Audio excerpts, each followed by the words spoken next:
नमस्कार, बेलुका 7:30 बजेको नेपाल लाइभ समाचारमा स्वागत छ। म पुष्पा केसी। सुरुमा मुख्य समाचार शीर्षकहरू। 2074 सालमा प्राप्त मत भागवण्डाको एउटा मात्रै मापदण्ड हुने काङ्ग्रेस प्रवक्ताको भनाई। आफूहरू बढेको अरू यताउता भएको तर्क तालमेलले काङ्ग्रेसकै नेताहरूलाई अन्याय पर्न नदिने प्रतिक्रिया। विप्लवलाई सूर्य चिन्हमा चुनाव लड्न ओलीको आग्रह। माओवादी र एकीकृत समाजवादी काङ्ग्रेसको जिउमा बसेको झिङ्गा र मच्छर धपाउने चौरीको पुच्छर मात्रै भएको टिप्पणी। 8 महिनामा 16.3% घट्यो विदेशी मुद्राको सञ्चित। 6.5 महिनाको आयात धान नपुग्ने। 82% बढ्यो निर्यात। 11 खर्ब 60 अर्बको व्यापार घाटा। अन्तरिमकाललाई बाह्य ऋण भुक्तानी रोक्ने श्रीलङ्काको घोषणा। विदेशी सरकारसहित ऋणदाताले कुनै पनि ब्याज भुक्तानी पुँजीकरण गर्न वा श्रीलङ्काली रुपैयाँमा भुक्तानीको विकल्प रोज्न सक्ने उल्लेख। र बाबर आजमले जिते आइसिसी प्लेयर अफ द मन्थको अवार्ड। जितसँगै आजम 2 पटक अवार्ड जित्ने पहिलो पुरुष खेलाडी। महिलातर्फको अवार्ड अस्ट्रेलियन ओपनर राचेल हाइनेसलाई।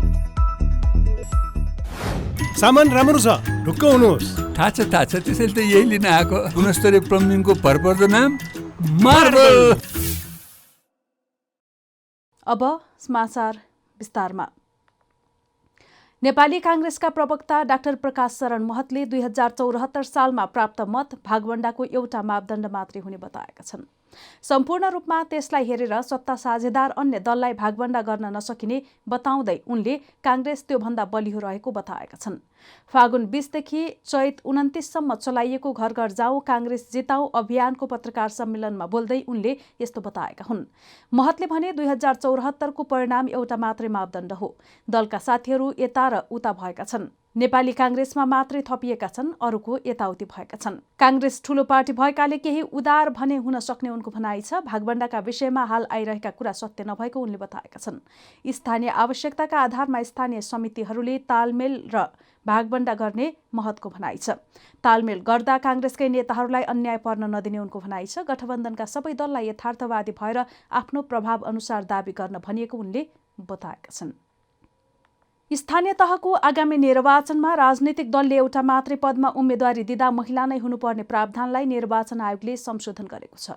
आयोगले राजनीतिक दलहरूका लागि पठाएको निर्देशनको बुँदा नम्बर 6 मा त्यस किसिमको व्यवस्था गरिएको थियो। भनिएको थियो स्थानीय तहको प्रमुख र उपप्रमुख वा अध्यक्ष र उपाध्यक्षको पदमध्ये कुनै एक पदमा मात्र उम्मेदवारी दिने राजनीतिक दलले महिलाको मनोनयनको व्यवस्था गर्ने। तर आयोगले मङ्गलबार विज्ञप्ति जारी गर्दै सो व्यवस्था सच्याएको जनाएको छ।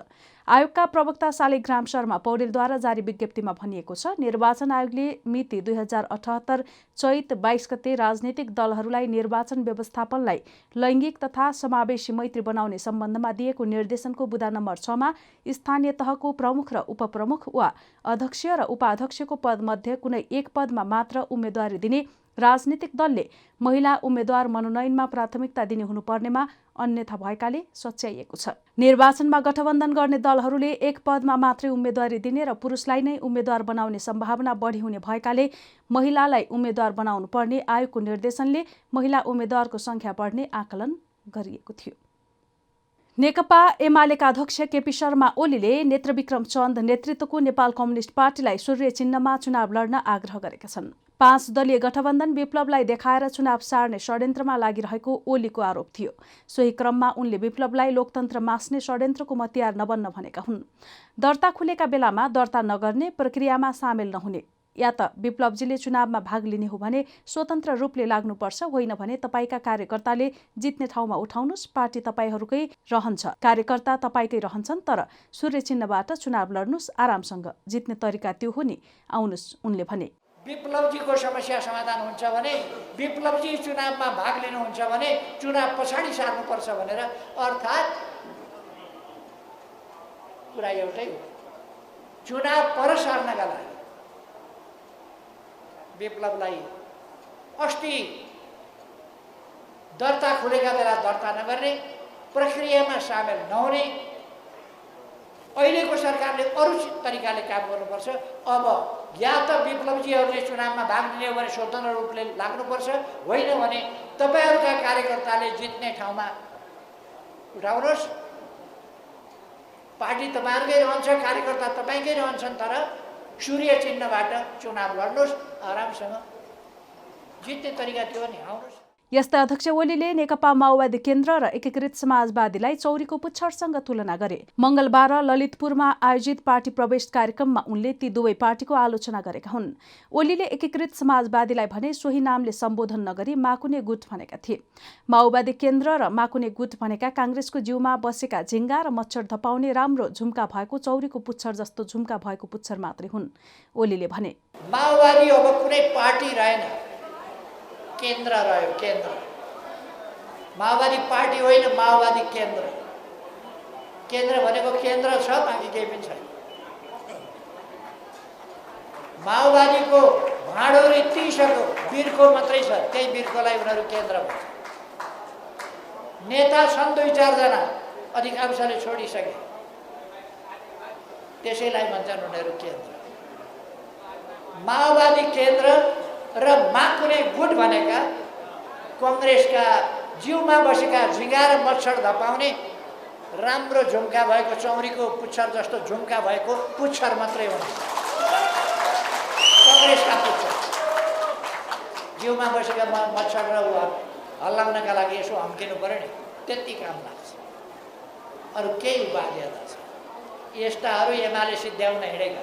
अध्यक्ष ओलीले माओवादी केन्द्र अब पार्टी नभएर केन्द्र मात्रै भएको बताए। उनले सो पार्टीका नेता तथा कार्यकर्ताहरू एमालेमा प्रवेश गरिरहेको भन्दै अब माओवादी पार्टी रित्तो भइसकेको दावी गरेका छन्। नेपाली काङ्ग्रेसका नेता डाक्टर शेखर कोइरालाले अर्थतन्त्र ओह्रालो लागेका बेला गभर्नर निलम्बन गर्नु सरकारको गैर जिम्मेवारीपन रहेको बताएका छन्। राजधानीमा आयोजित एक कार्यक्रममा बोल्दै उनले यसले झन अप्ठ्यारोमा पार्ने बताएका हुन्। कोइरालाले भने अर्थतन्त्र ओह्रालो लागेका बेला राष्ट्र ब्याङ्कको गभर्नर निलम्बन गरिएको छ। यो सरासर गैर जिम्मेवारपन हो, त्यसले झन अप्ठ्यारो पार्छ। उनले राष्ट्र ब्याङ्कको गभर्नर निलम्बन गर्ने कुरालाई अन्तर्राष्ट्रिय संस्थाहरूले हेरिरहेको बताउँदै देश नै अप्ठ्यारोमा पर्ने बताए। थपे विश्व ब्याङ्कले हेरिरहेको छ, एसियन ब्याङ्कले हेरेको छ, आइएमएसले हेरेको छ, आर्थिक संस्थाहरूले हेरेका हुन्छन्। जुनसुकै लोकतान्त्रिक मुलुकमा राष्ट्र ब्याङ्कको गभर्नर र अर्थमन्त्री बीच खटपट चल्ने बताउँदै त्यसलाई स्वाभाविक रूपमा लिनुपर्ने उनको भनाइ छ। सरकारले गलत गरेको काम ब्याङ्कले रोक्ने उल्लेख गर्दै यो विषयले हानि गर्ने कोइरालाको भनाइ थियो। राष्ट्र ब्याङ्कको गभर्नरसित उहाँले कुरा सुन्नु भएन रे भनेर निलम्बन गर्नु एकदम गैर जिम्मेवार हो भन्न मलाई लाग्छ। आदरणीय साथीहरू, त्यति मात्रै होइन, 40 करोड रुपियाँ विदेशी रकम नेपालमा आउँछ, त्यसको छानबिन रोकिएको हुन्छ। त्यसको छानबिन गर्ने निकाय राष्ट्र ब्याङ्क हो कि होइन भन्ने कुरा हो। राष्ट्र ब्याङ्कले त अर्डर गर्छन् र विश्वमा जहाँ पनि जुन पनि डेमोक्रेटिक कन्ट्रिजमा राष्ट्र ब्याङ्कको गभर्नर र अर्थमन्त्रीको बिचमा खटपट चलिरहेको, कहीँ पनि राम्ररी चलेको हुँदैन, गभर्नरलाई अनाहक किसिमले तपाईको निलम्बन गर्नु सरासर गैर जिम्मेवारपन हो भनेर गभर्नरका कमी कमजोरी नरहेको दावी नगरेको बताउँदै कोइरालाले अर्थतन्त्र ओह्रालोमा भएका बेला यो कदम चालिनु गलत रहेको बताएका छन्। नेकपा माओवादी केन्द्रले वैशाख 5 गतेभित्र स्थानीय तहका उम्मेद्वार सिफारिस गर्न सर्कुलर जारी गरेको छ। अध्यक्ष पुष्पकमल दाहाल प्रचण्डले सर्कुलर जारी गर्दै सर्वसम्मत भए 1 जना र नभए 3 जनासम्मको नाम केन्द्रीय कार्यालयमा पठाउन निर्देशन दिएका छन्। यसरी सिफारिस उम्मेद्वारको अन्तिम निर्णय भने केन्द्रबाटै हुने बताइएको छ। यसैगरी जित्ने सम्भावना रहेका पालिका मध्ये प्रत्येक जिल्लामा कम्तीमा 1 पालिका प्रमुख वा अध्यक्षमा वा सबै पालिकामा एउटा वडा अध्यक्षमा महिला उम्मेद्वार सिफारिस गर्न पनि भनिएको छ। केही दिनदेखि अध्यक्ष प्रचण्डले चितवन पुगेर महिलालाई नेतृत्व दिनुपर्ने बताएका थिए। देशभर महिलाको नेतृत्व बढाउने बाचा गर्दै पुरुषभन्दा इमान्दार हुने उनको भनाइ थियो। सर्कुलरमा तालमेलका लागि गठबन्धनलाई प्राथमिकता दिने बताइएको छ। गठबन्धनकै दलहरू बीच प्रतिस्पर्धा गर्नुपर्ने अवस्थामा भने केन्द्रको अनुमति अनिवार्य रूपमा लिन भनिएको छ। चालु आर्थिक वर्षको 8 महिनामा वैदेशिक विनिमय सञ्चिति 16.3% घटेको राष्ट्र ब्याङ्कले जनाएको छ। 2078 असार मसान्तमा 13 खर्ब 79 अर्ब 3 करोड बराबर रहेको कुल विदेशी विनिमय सञ्चित 16.3% घटेर 2078 फागुन मसान्तमा 11 खर्ब 71 अर्ब कायम भएको हो। कुल विदेशी विनिमय सञ्चित मध्ये नेपाल राष्ट्र बैंकमा रहेको सञ्चित 2078 असार मसान्तमा 12 खर्ब 44 अर्ब 63 करोड रहेकोमा 2078 फागुन मसान्तमा 18.2%ले घटेर 10 खर्ब 18 अर्ब 5 करोड कायम भएको छ। फागुन मसान्तसम्मको आयातलाई आधार मान्दा बैंकिङ क्षेत्रसँग रहेको विदेशी विनिमय सञ्चित 7.4 महिनाको वस्तु आयात र 6.7 महिनाको वस्तु तथा सेवा आयात धान्न पर्याप्त रहने राष्ट्र बैंकले जनाएको छ। यस्तै नेपालको वस्तु निर्यात 82.9%ले बढेको छ। नेपाल राष्ट्र बैंकले मंगलबार सार्वजनिक गरेको तथ्याङ्क अनुसार चालु आर्थिक वर्ष 2078-79 को 8 महिना साउनदेखि फागुनसम्म 1 खर्ब 47 करोड रुपैयाँको वस्तु निर्यात भएको छ। गन्तव्यका आधारमा भारत तथा अन्य मुलुकतर्फ भएको निर्यात क्रमशः 104.2% र 29.1%ले बढेको छ। चीनतर्फको निर्यात भने 11%ले घटेको राष्ट्र बैंकले जनाएको छ। यस्तै वस्तु आयात 38.6%ले बढेको राष्ट्र बैंकले जनाएको छ। यो अवधिमा 13 खर्ब 8 अर्ब 73 करोड रुपैयाँ बराबरको वस्तु आयात भएको राष्ट्र बैंकले जनाएको छ। चालु आर्थिक वर्ष 78-79 को 8 महिनामा कुल वस्तु व्यापार घाटा 34.5%ले वृद्धि भई 11 खर्ब 60 अर्ब 79 करोड पुगेको छ। अघिल्लो वर्षको सोही अवधिमा यस्तो घाटा 1.6%ले बढेको थियो। यसैगरी वैदेशिक मुद्राको मौजदात घटिरहँदा फागुनमा विदेशमा काम गर्ने नेपालीले पठाउने पैसा भने बढेको छ। रेमिटेन्स 17 महिना यताकै फागुनमा सबैभन्दा धेरै आएको नेपाल राष्ट्र बैंकको तथ्याङ्कले देखाएको छ। फागुनमा 91 अर्ब 7 करोड रुपैयाँ रेमिटेन्स भित्रिएको थियो। माघमा रेमिटेन्स 71 अर्ब 67 करोड रुपैयाँ मात्र भित्रिएको थियो। हामी नेपाल लाइभ समाचारमा छौं। अब अन्तर्राष्ट्रिय समाचार।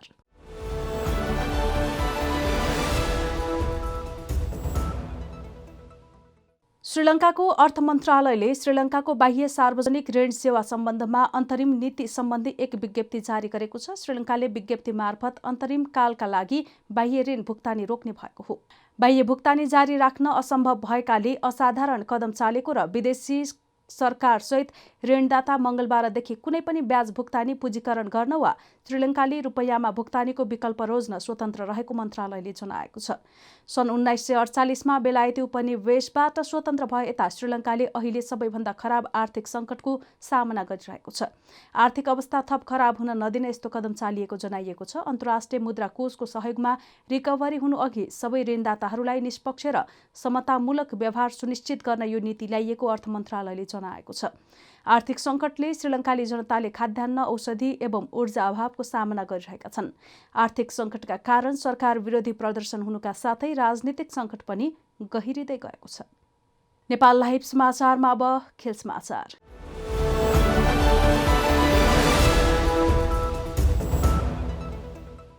पाकिस्तान क्रिकेट टिमका कप्तान बाबर अजाम 2 पटक ICC player of the month award जित्ने पहिलो खेलाडी बनेका छन्।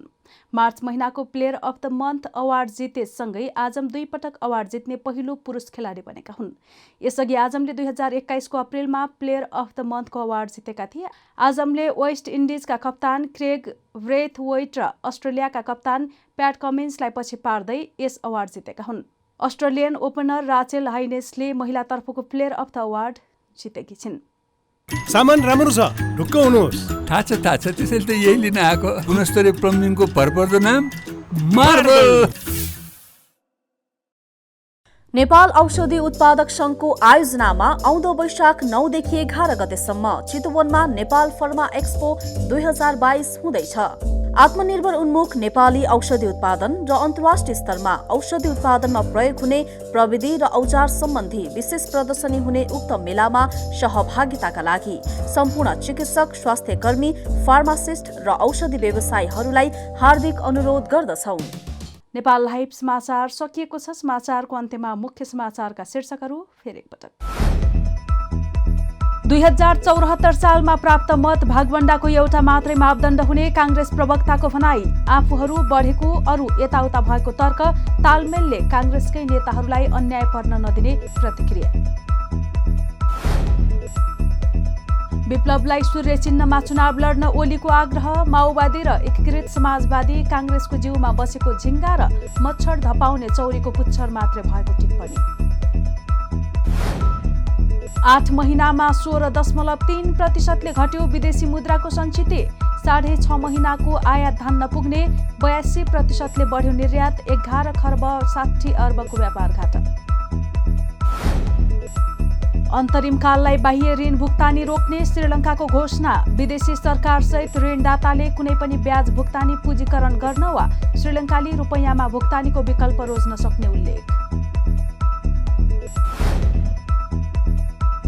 र बाबर आजमले जिते आइसिसी प्लेयर अफ द मन्थको अवार्ड। जितसँगै आजम 2 पटक अवार्ड जित्ने पहिलो पुरुष खेलाडी। महिलातर्फको अवार्ड अस्ट्रेलियन ओपनर राचेल हाइनेसलाई।